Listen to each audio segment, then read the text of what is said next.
I think that perhaps one of the most important things that I do in my work is to introduce people to each other and find resources that are not just within the firm, within my legal practice, but are resources outside that they might benefit from. I sometimes will refer clients to counselors if it seems appropriate that they might benefit from having some conversation in that regard. I'm not trained to be able to give people some of the resources that they need, and so I try to provide an avenue for them, or a way for them to get those resources. There's a lot that can be done, I think, from just reading and reflecting. I'm taking a 6-month sabbatical right now, which I negotiated with my firm, and I did so having turned 50 in January. I decided that it would be a great 50th birthday present to myself to just have some time, and I'm spending time with my family right now, and that's been really quite wonderful to be able to be around with my children and my wife. It's interesting because my wife is a gardener, and she loves to get her hands in the soil and plant things, and I'm a painter, and I love, you know, looking at the color that comes out of the ground. And I've been finding that this has been it's been a good conversation for us to have, because I'm not as interested in getting into the ground and you know, pulling the weeds and doing the gardening, but I'm learning a little bit about that, and having some appreciation for, you know, some of the things that go into the growing of things, and so there's been some good conversation there around that too. My son is in his first year, actually going into his second year at College of the Atlantic in Maine.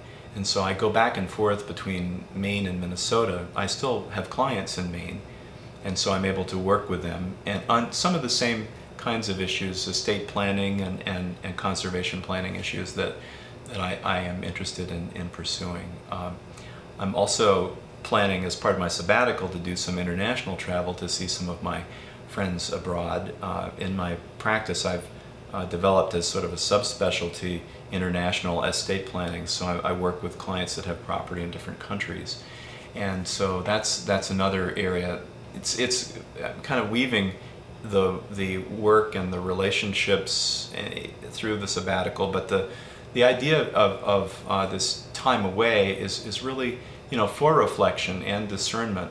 And I think one of the things that I find as a lawyer, I have taken a great, you know, sense of identity about, you know, being a lawyer and thinking about, well, this is kind of how I define myself. And what I'm finding in my reflection in my sabbatical is that can be a very narrowing and very constricting view. Maybe it's the way that I'm adopting you know, a set idea about what it means to be a lawyer, and I've done that because, you know, this is, you know, the setting that we're in a big firm, and the kinds of requirements that there are to keep a practice up and running and so forth.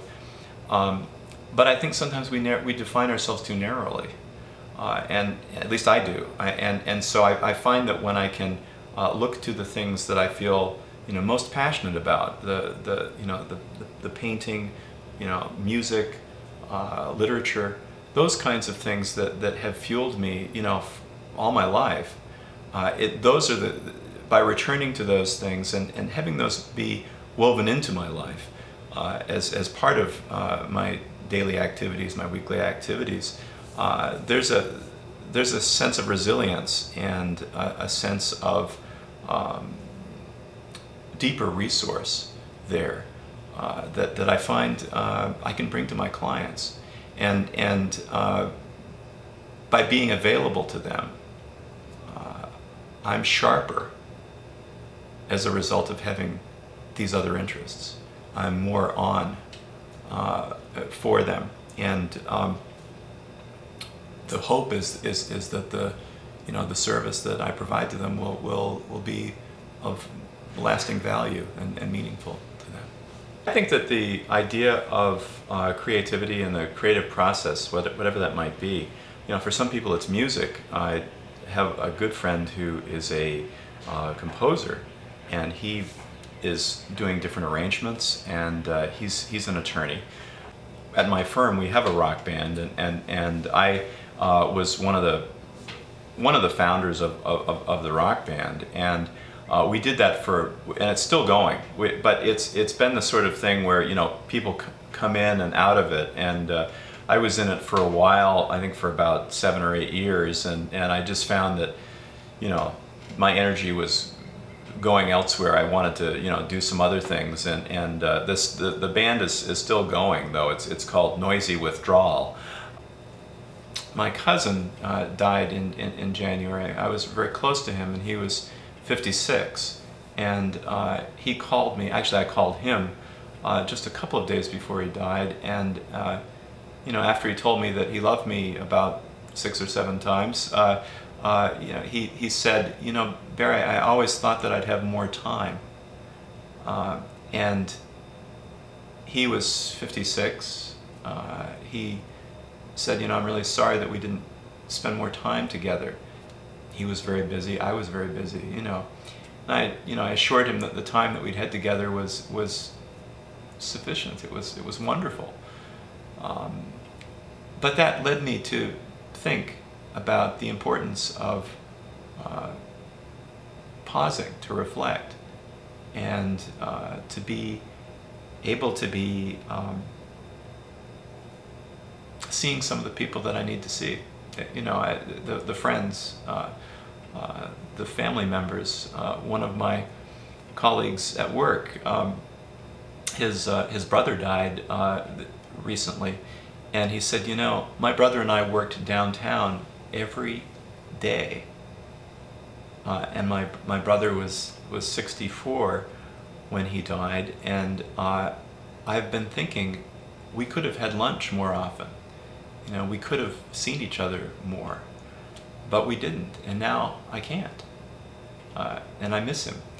And so it's those kinds of conversations that I think help to inform me in making the decision to take time away. And is there an economic consequence to doing that? Absolutely, yes, you know.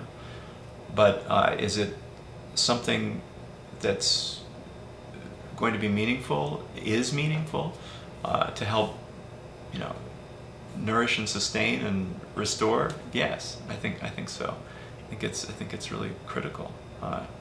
I have felt for the first time in many years that I've gotten adequate sleep, that I've been able to, you know, exercise and spend time with my wife, and spend time with my children. I mean, these are the things that I trade when I am actively, you know, committed to the full and, you know, robust practice. And I think that one of the things I'm learning on sabbatical is, you know, the importance of trying to strike that balance and to be able to say yes to those things that are really meaningful and important, and to try to have some measure of balance and weighing those things to determine what is, you know, what is really critically important for me, and to believe it and pay attention to that, even though you know, there may not be you know, a dollar sign attached to it.